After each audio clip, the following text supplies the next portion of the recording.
അംബേദ്കർ പരാമർശത്തിൽ പ്രതിഷേധിച്ച ശീതകാല സമ്മേളനത്തിന്റെ അവസാന ദിവസമായി ഇന്നും പാർലമെന്റ് പ്രക്ഷുബ്ധമായി. ലോക്സഭ തുടങ്ങിയതും പ്രതിപക്ഷം നടുത്തളത്തിലേക്ക് ഇറങ്ങി. മിനിറ്റുകൾക്കകം സഭ അനിശ്ചിതകാലത്തേക്ക് പിരിയുകയായിരുന്നു. ശരത് ലാൽ ചേരുന്നു. ശരത്ത്, സഭയ്ക്ക് പുറത്ത് കണ്ട അതേ പ്രതിഷേധം തന്നെ സഭയ്ക്കകത്തുമുണ്ടായി എന്നുള്ളതാണല്ലേ? സഭക്ക് വിഷയം തന്നെ സഭക്കകത്തുണ്ടായി. ആ സഭയിലെ സർക്കാരിന്റെ കുറച്ച് ബിസിനസ് കാര്യപരിപാടിയുണ്ട്. അതിലൊന്ന് JPC റിപ്പോർട്ട് ചെയ്യായിരുന്നു. 39 JPC പാർലമെന്റിന്റെ മുന്നാട് വെച്ച് അതിൽ കഴിഞ്ഞ പാർലമെന്റ് സൈനൈഡ് ചെയ്ത് അനിശ്ചിതകാലത്ത് അടുത്ത സമ്മേളനം വരെ തീയതി അനിശ്ചിതകാലത്ത് പിരിഞ്ഞു. ഏതായാലും പ്രക്ഷുബ്ധമായ ഒരു ശീതകാല സമ്മേളനമാണ് ഇപ്പോൾ അവസാനിച്ചത്. ഏതായാലും ഇന്നലെയും ഇന്നും സഭ നടത്തുവാൻ ഭരണപക്ഷത്തിന് യാതൊരു താല്പര്യവും ഉണ്ടായില്ല. ഇന്നലെ 59 സെക്കൻഡ് കൊണ്ടാണ് മാത്രമാണ് സഭ നടന്നത്. ഇന്ന് നടന്നു. കാരണം അത് സർക്കാരിന്റെ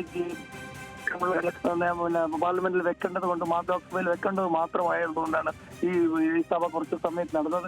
ഏതായാലും അത് കഴിഞ്ഞ ശേഷം സഭ സൈലന്റിലേക്ക് പിരിഞ്ഞിരിക്കുന്നു. രാവിലെ 10 മണി തൊട്ട് വിജയ് ചൗക്കിൽ പ്രതിഷേധിച്ച പ്രതിപക്ഷ അംഗങ്ങൾ വളരെ എന്താണ് നാളെ മുതൽ അംബേദ്കർ പരാമർശത്തിൽ അമിത്ഷാക്കെതിരെ എന്തായിരിക്കും സഭയ്ക്ക് പുറത്ത് പ്രതിഷേധം ഉണ്ടാകുക എന്നതിന്റെ സൂചന നൽകിക്കൊണ്ട് വിജയ് ചൗക്കിൽ നിന്നാണ് പാർലമെന്റിലേക്ക് മാർച്ച് ചെയ്തത്. ഈ മാർച്ച് പാർലമെന്റിൽ അവസാനിക്കുന്നില്ല, പാർലമെന്റ് പുറത്ത് സംസ്ഥാനത്തിലേക്ക് പടർത്തും എന്ന് തന്നെയാണ് KC വേണുഗോപാൽ ജനറൽ സെക്രട്ടറി കോൺഗ്രസിന്റെ വ്യക്തമാക്കിയത്. എന്നാലും ഈ കാര്യത്തിൽ ഒരു അമിത്ഷാ പരാമർശം വീണുകിട്ടിയ വടി പോലെ കാര്യമായി BJP സർക്കാരിനെതിരെ പ്രക്ഷോഭരംഗത്തിറങ്ങാൻ ഇന്ത്യ സെക്രട്ടറി ഒരുമിപ്പിച്ചിരിക്കുകയാണ്.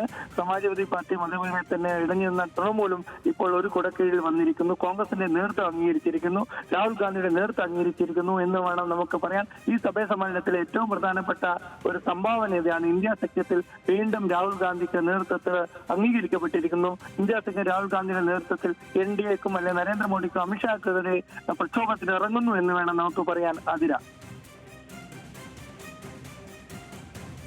ശരത് ലാലാണ് വിശദാംശങ്ങൾ നൽകിയത് ഡൽഹിയിൽ നിന്ന്.